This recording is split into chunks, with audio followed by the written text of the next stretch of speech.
वैष्णवजन स्पंदन गांधी विचार के। રાષ્ટ્રીય શિક્ષણ નીતિ દેશની એક એવી શિક્ષણ નીતિ જેમાં વિદ્યાર્થીને શું શીખવવાને બદલે વિદ્યાર્થીઓ કેવી રીતે શીખતા થાય તેના પર ભાર મૂકવામાં આવ્યો છે. પરંતુ આ રાષ્ટ્રીય શિક્ષણ નીતિનો મૂળ સિદ્ધાંત શું છે?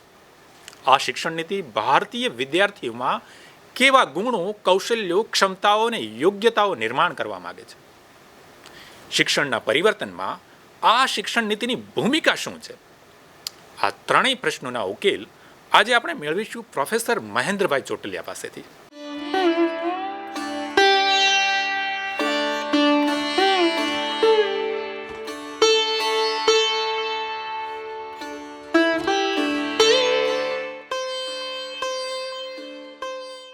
હવે છે સિદ્ધાંત સંવિધાન. સંવિધાન એટલે પ્રપોઝિશન, જે ઘણા બધા વિધાનોનું બનતું હોય. તર્કશાસ્ત્રમાં આવે ને 3-4 વાક્યો આવે, જેને આપણે આગમનલક્ષી કહીએ, નિગમનલક્ષી કહીએ. તો લોજિક કોઈ ભણાવતા હશે તો ખ્યાલ હશે. અને બધા માણસો મરણશીલ છે. સોક્રેટિસ માણસ છે, તેથી સોક્રેટિસ મરણશીલ છે. તો 3 ભેગા થયા એને સંવિધાન કહેવાય લોજિક. તો આવી રીતે સંવિધાન શું બને છે આના પરથી? તો આ સંવિધાન એવું છે કે વિદ્યાર્થીઓ વિષયની વસ્તુની સાથે સાથે કેવી રીતે શીખવું તેની કળા પણ શીખે. હવે લર્નિંગ ટુ લર્ન આપણે બોલતા હતા ખરા, આપણા કેસમાં લર્નિંગ ટુ લર્ન થાય છે. એટલે હું જે 2 મિનિટની વાર્તા કહેતો હું છું, તમે કદાચ પહેલાં સાંભળી હશે. પેલા દરિયાકાંઠે માછીમારો રહેતા હતા, વાત કરી છે પહેલાં, યાદ આવે છે કોઈ? અહીંયા નથી. દરિયાકાંઠે માછીમારો બધા રહેતા હોય ને, એમાં એક ઝૂંપડીમાં રહેતો હતો માછીમાર. એની પત્ની નહોતી, એકલો હતો, એનો દીકરો હતો 10-12 વર્ષનો. તો પેલો માછીમાર ગયો માછલી પકડવા, પાછો ને મરી ગયો, ડૂબી ગયો હશે કે તણાઈ ગયો હશે. છોકરો એકલો થઈ ગયો. ઘણો બીજા લોકો બધાએ સાંત્વના આપી. એની ઝૂંપડીમાં એકલો થઈ ગયો. સવારે બાજુની ઝૂંપડીમાં ગયો કે અંકલ ભૂખ લાગી છે. એટલે અંકલે માછલી આપી, ભલે આ માછલી છે લઈ જા, શેકીને બાફીને ખાઈ લેજે. લઈ ગઈ. સાંજે પાછો બીજા ત્યાં ગયો કે અંકલ ભૂખ લાગી છે, તો માછલી આપી. પાછો ગયો, અંકલ માછલી આપો ને, તો માછલી આપતા. એક દિવસ એક જણા પાસે ગયો, યુવા માછીમાર પાસે, ને કહ્યું કે અંકલ માછલી આપો, તો કે નહીં આપું. પેલો છે સડક થઈ ગયો કે બધા આપે, તમે ના પાડો છો કે સારું ના કહેવાય. બધા લોકો આપે છે માછલી, તમારે જેવું તો ખાઈશ કેવી રીતે? તો કે માછલી તને નહીં આપું. ત્યાં બારના પાસે ઊભો રહ્યો, એટલે આપી નહીં. છેક સાંજ સુધી ઊભો રહ્યો તોય ના આપે. પછી કહ્યું કે ઘરે જે આપીશ નહીં, હું કાલ સવારે મારી જોડે આવજો. સવારે એની જો આવ્યો, એની જોડે માછલી પકડવા માટે લઈ ગયો અને એને થોડા વખતમાં માછલી પકડતા શીખવી દીધું. વાર્તા પૂરી થઈ. કયો માછીમાર છે? આપનાર કે ન આપનાર? તો હવે જરાક માથ રાખીને કહેજો કે આપણે ક્લાસમાં માછલી આપીએ છીએ કે માછલી પકડતા શીખવીએ છીએ, કે તળીને બાફીને તૈયાર આપીએ છીએ? આ લર્નિંગ ટુ લર્ન છે. સ્વાવલંબી ક્યારે કહેવાય? આપણે ગાંધીમાં સ્વાવલંબન આવે, પણ આમાં સ્વાવલંબન છે કે નહીં? ધીસ ઇઝ સ્વાવલંબન. કે જે આધાર નથી રાખતો કે આ શીખવશે તો જ હું શીખી શકીશ, આ છે તો જ શીખી શકીશ. ઘણા લોકો એમાં ગર્વ લેતા હોય કે મારા વગર છોકરાને શીખી શકે નહીં, હું ના હોઉં તો તમારું શું થાય? એટલે શિક્ષકે વિદ્યાર્થીઓ પર પ્રભાવ ન પાડવો એ એક એની મોટી સિદ્ધિ છે. તો લર્નિંગ ટુ લર્ન કરવાનું છે. તમે જે બનાવ્યા કોર્સ એમાં એવું જગ્યા રાખી છે લર્નિંગ ટુ લર્નની? રાખી છે. સ્વાધ્યાય રાખ્યું છે. સ્વાધ્યાય લર્નિંગ ટુ લર્ન જો 2 જાતના તમે જાણો છો કે એક એક્સરસાઇઝ ફોર લર્નિંગ હોય, એક એક્સરસાઇઝ ફોર ટેસ્ટિંગ હોય. સ્વાધ્યાય મોટે ભાગે ટેસ્ટિંગ તરીકે આવતું હોય છે. લર્નિંગ માટેના સ્વાધ્યાયો છે એ જુદી જતી, કે જેમાંથી એને ધીમે ધીમે કરતાં કરતાં છે એ શીખવા માંડે. તો એવું કરશું ત્યારે થશે. આપણે માછલી આપવી હોય તો પછી સમજાવી દે, પછી સાથે આપી દે. અને ગાય ગવાળા છે જ બધા તૈયાર, શેકવા માટે, બાફવા માટે તૈયાર જ છે બધા. ઓકે. વિવિધ વિષયો વચ્ચેના આંતરસંબંધો શોધીને સમસ્યા ઉકેલ માટે સર્જનાત્મક વિચારણા કરતા થાય. કેટલું લોડેડ વાક્ય છે કે આંતરસંબંધો. આ આંતરસંબંધ છે એ આ નીતિનો બહુ એક હાર્દરૂપ મુખ્ય સિદ્ધાંત છે, મૂળ સૂત્ર છે. અંગ્રેજી આપણને આવડે છે એનું ઇન્ટરડિસિપ્લિનરી વિદ્યા શાખા વિદ્યા શાખા. એ વિદ્યાની શાખાઓ બીજા બધામાં ઘૂસી જતી હોય, એક વિદ્યાની શાખા. આ તો અનુબંધનું થાણું કહેવાય. આખું ગુજરાતી, આખું ભારત છે વિદ્યા પરીક્ષાને જોયું કે આંતરડિસિપ્લિનરી તમે શીખો, કારણ કે તમે એમાંથી જ જન્મ્યા છો. તો અનુબંધનું ચાલે છે. જે અભ્યાસક્રમ બનાવ્યો એમાં અનુબંધો છે. જો મલ્ટીડિસિપ્લિનરી છે એમાં છૂટું છૂટું હોય, પહેલાંમાં એની અંદર સાથે જોડાયેલું હોય. એટલે ઇકોનોમિક્સ છે તો એની સાથે સાયકોલોજી જોડાયેલું હોય. તો સાયકો ઇકોનોમિક્સ કે ઇકો સાયકો કેવું હોય એવું કરો ત્યારે થાય. ક્વોન્ટમ ઇકોનોમિક્સમાં વાંચે છે. અને કયા દેશ કયા અક્ષાંશ વચ્ચે છે એ પ્રમાણેની ઇકોનોમી ચાલે છે, કયા દેશમાં કેટલી ગરમી પડે છે એના આધારે આવક કેટલી ચાલે છે, એવું બધું અંદર કર્યું છે. તમે જુઓ તો ખ્યાલ આવે કે મિક્સ કેવું કર્યું. મિક્સ એટલે એકરસ થઈ ગયું છે, છૂટું ખીચડી નથી કરી, મિશ્રણ નહીં, સંયોજન. તો સંયોજન થવું છે. તો આંતરસંબંધો, આંતરસંબંધની આપણને ખબર છે, સંસ્કૃતમાં એના શ્લોક પણ છે કે પદાર્થો છે એ અજબ રીતે જોડાયેલા છે. ગતિ સજતી કોપી સૂત્ર પદાર્થ જોડે છે. કેવી રીતે? તો કે અહીંયા છે એ ત્યાં ચંદ્ર ઉગે તો અહીંયા ચંદ્રકાંત મણી છે એ દ્રવવા માંડે, એમાંથી પાણી નીકળવા માંડે. અંગ્રેજીમાં વોલ્ટ વિટમેને કહ્યું કે uproot a grass blade here and the star would tremble there. અહીંથી તમે ઘાસનું તણખલું ખેંચશો તો આકાશમાંથી એક તારો ખરી કરશો. ધીસ ઇઝ વિદ્યા શાખા. શાખા ક્યાં સુધી પૂછે? આપણે જે કંઈ કરીએ એવું બોલીએ જ ખરા કે કંઈક કર્મ હોય ભોગવવું પડે, તો આ કર્મ છે કે આવું કરો તો એનું કંઈક ને કંઈક આખા વિશ્વમાં કશીક અસર થાય.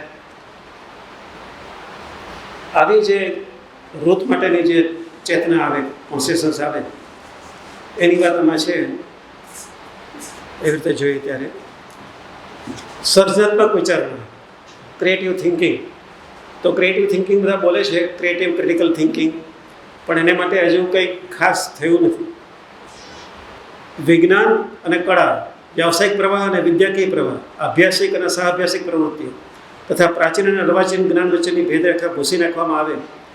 શિક્ષણ વ્યવસ્થા લચીલી હોય જેથી વિદ્યાર્થીઓને વિષયોની રુચિપૂર્ણ પસંદગી મળે. રુચિપૂર્ણ પસંદગી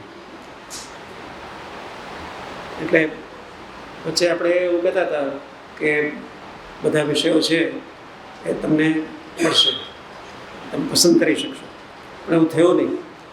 વિદ્યાર્થીની રુચિ અમે પહેલાંથી ઘડાયેલી હોય, મા બાપ ઘડતા હોય, શિક્ષકો ઘડતા હોય. બધાને પૂછવામાં આવે કે કુલ કેટલા ધંધાઓ ભારતમાં, કેટલા ધંધાઓ છે, લખવો જોઈએ તો 50 લખી શકાય, વધારે બધા. મોટે ભાગે વાલીઓ છે 6 થી 10 લખે છે. પણ કોઈ ભણાવતા હશે બીએડમાં તો ખબર હશે કે NCO, national classification of occupation, national classification of occupation એવી ડિરેક્ટરી સરકાર બહાર પાડી છે. એવી છેલ્લી ડિરેક્ટરી છે, એમાં 13,000 વ્યવસાયનું વર્ણન છે. 13,000 રુચિપૂર્ણ પસંદગી. આપણી રુચિ છે આટલા જેટલી ખબર છે એમાંથી જ કરીએ છીએ. આ બધું ભણાવીએ છીએ ખરા, પરીક્ષામાં પૂછાય ખરું કે NCO નોંધ લખો,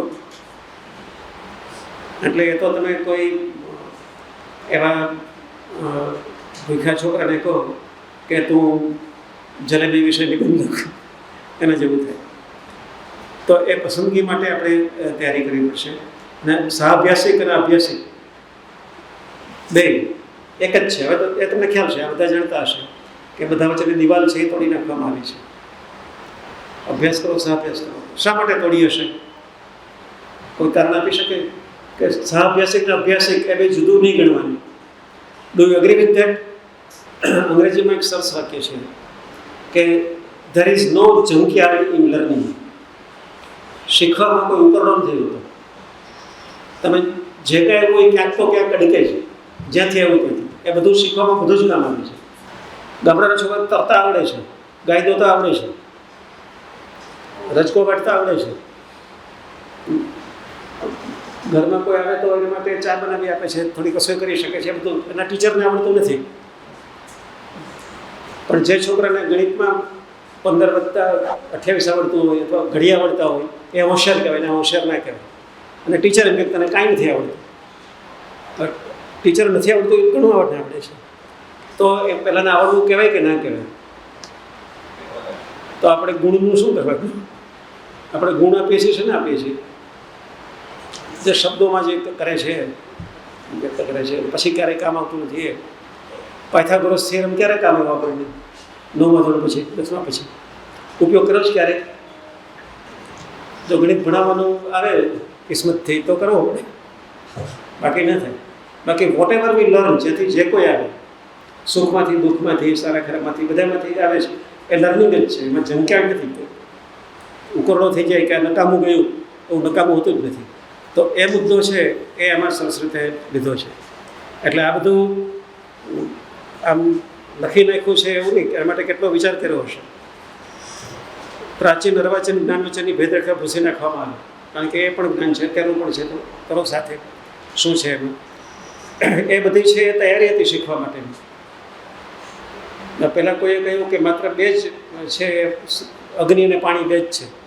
રોબર્ટ ફ્રોસ્ટની વાત આવે છે. એની પહેલાં પણ એનેક્ઝોગોરસની ગ્રીક બધા હતા, એ 3 કે 4 તત્વો માનતા હતા. આપણે પંચમહાભૂતમાં માનીએ છીએ, તે 3માં માનતા હતા, કેટલાક 4માં માનતા હતા. પણ બધા પ્રયત્નો હતા એ કરવા માટે.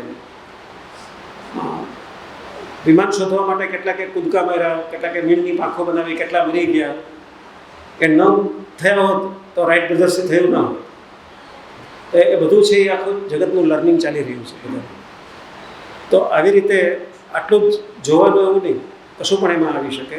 ભેદરેખા શિક્ષણ વ્યવસ્થા લચીલી હોય, થોડીક લચીલી કરી છે, પણ હજી આપણા વાલીઓને આપણે લચીલા થયા નથી કે આપણે ભણતા ભણતા બીજો ગમે તે કોર્સ કરી શકીએ. પેરેલલ કોર્સ તમે છે એ સ્નાતક થવાનું કરી શકો છો, એની સાથે બીજા કોર્સ કરી શકો છો, એકમાંથી બીજામાં જઈ શકો છો. હવે ફિઝિક્સ ને મ્યુઝિક લઈને એમએસસી થઈ શકાય છે, ઇકોનોમિક્સ મેથેમેટિક્સ લઈને થઈ શકાય છે. તો કારણ કે આપણે બોલીએ ત્યારે મજા આવે કે જ્ઞાન તો અખંડ છે.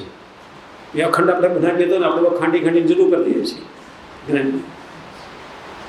તો અખંડ બનાવવા માટેની છે આ વાત આમાં કે ઘણા બધા હોય તો એની રુચિ પ્રમાણે બધામાં જઈ શકે અને જવા દેવું જોઈએ.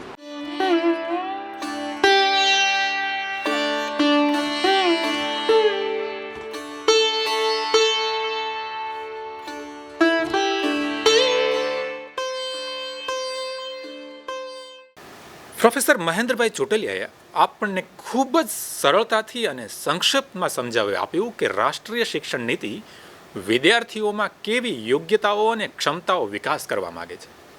આ શિક્ષણ નીતિનો મૂળ સિદ્ધાંત શું છે?